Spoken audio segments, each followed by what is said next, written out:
And if I didn't mention the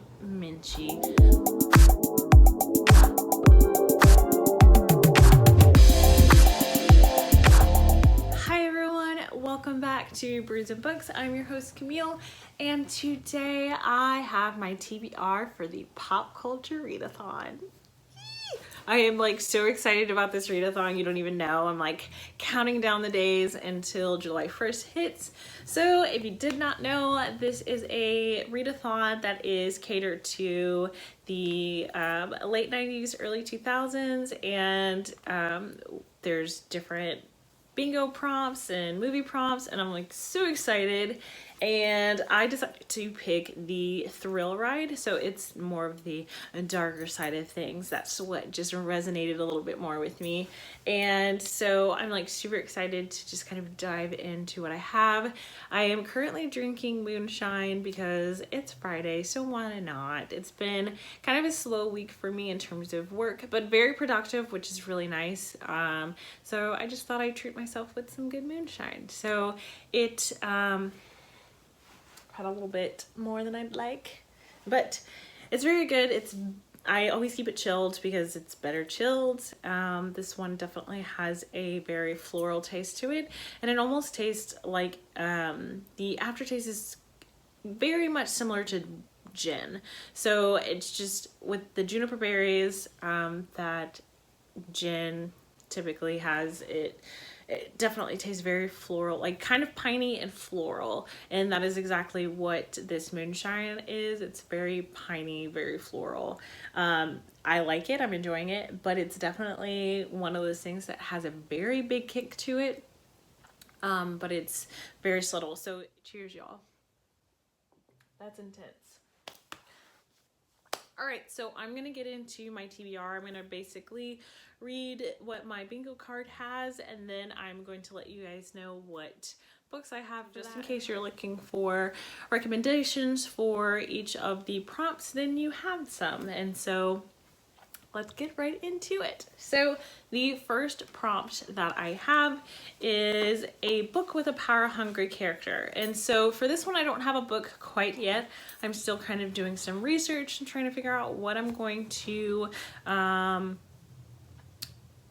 try to read. So please let me know if you have recommendations for like a power-hungry book character. I'm clueless because I was basically going off books that I haven't read yet, and so if someone else can give me a recommendation on a book, that'd be great, because then I wouldn't have read it. There. It's a win-win.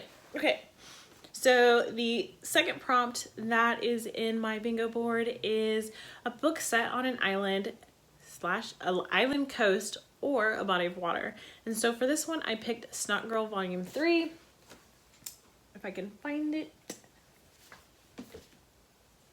So Snotgirl Volume 3 is set in California, which of course California is, you know, right next to a pot of water, literally sitting on top of it. So I'm really excited about this one. This one has been on my TBR for a really long time, just because, I mean, it recently came out this year, so it's just been one of my reads to get through. So the next prompt that I have is a book by one of your favorite authors.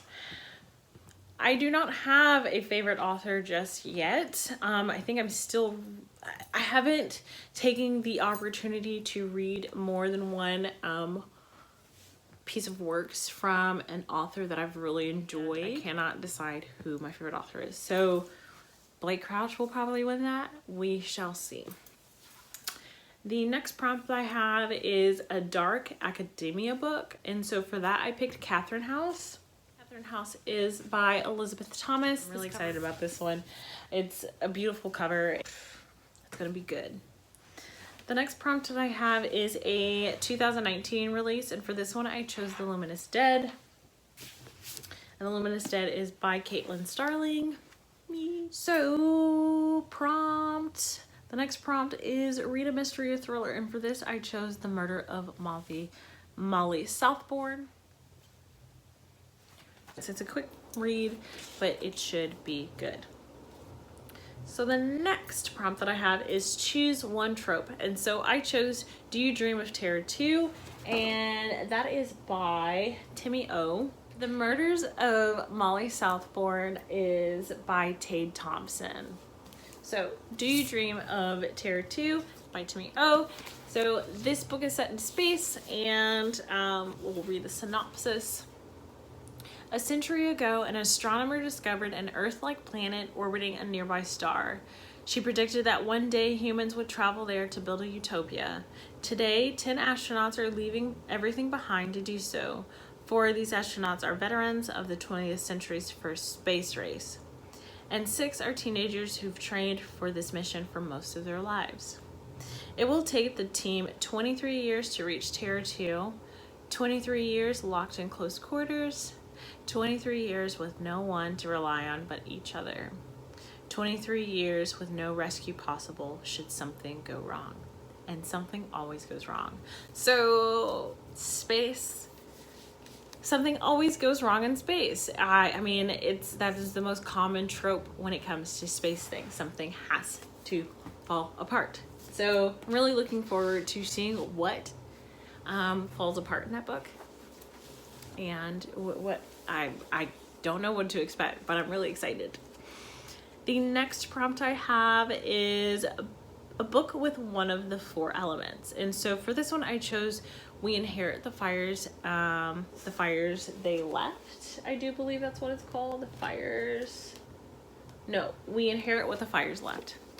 I had it right the first time in my brain. I'm going to read this poem just to showcase, how poignant I think this book of poems is going to be. And this is by William Evans, if I didn't say that. I'm just so stoked for this, so much. But yeah, let's get into this little poem that's on the back. At the beach where the Atlantic kisses our feet, my daughter asks me what the ocean will bring to shore, like it has secrets it holds on to. I say under my breath, probably slaves, and I know this is me at my most cynical, a trait my child shouldn't need to be helped with. I bury my tongue behind my teeth like so many shells before me, and remember what lessons I give without ever offering. On the ride home, after I have quieted the bark, an officer pulls us to the side of the road and asks me whose car I am driving my family home in. So reading that kind of starts to feel, it just feels really real. The next prompt I have, and so the fire element in that is fires. So there you go. My next prompt is a book that includes magic, and I picked The Haunting of Tramcar 015, and that one is by P. Djeli Clark. I love this little cover. It's like super pretty. My next prompt is a book with a creepy or haunted feel, and for that one I picked The Bear That Wouldn't Leave by J.H. MonCrieff. So if you can tell, we've got the bear, we've got a little boy. Still grieving the untimely death of his dad, 10-year-old Josh Leary is reluctant to accept a well-worn stuffed teddy bear from his new stepfather. He soon learns he was right to be weary. Edgar is no ordinary toy, and he doesn't like being rejected. When Josh banishes him to the closet, terrible things begin to happen. Desperate to be rid of the bear, Josh engages the help of a friend. As the boy's efforts rebound on them with horrifying results, Josh is forced to accept the truth. Edgar will always get even. So who doesn't like a creepy toy? I know. I mean, I've never seen, or I've seen parts of, Chucky, and I was just like, I cannot do this. This is intense. It is scary. Next prompt is a book with supernatural creatures, and I picked The Deep by River Solomon. I've heard a lot of good things about The Deep as well as River Solomon, so I've been super excited to start reading some of their works, and this one just seems so good. My next prompt is read a book in your second favorite genre. So my favorite second genre is it's anime. I'm not anime. Jesus.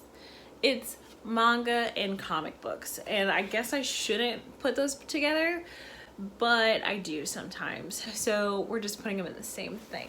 So for this one, I have Claymore Volume 1.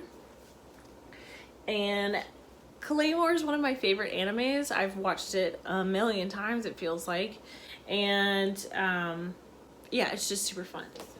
So the next prompt is a book with a badass main character. And for this one, I chose Black Leopard, Red Wolf by Marlon James. I still have like a million stickers on this one, but I'm super excited about this. I've, again, heard a lot of good things about this book. I've heard it's super intense just based on the storyline, but I'm going to do my best to read it, and I'm really excited about it. Okay, the next prompt is book with the undead, and I picked a comic called The Wilds for this one.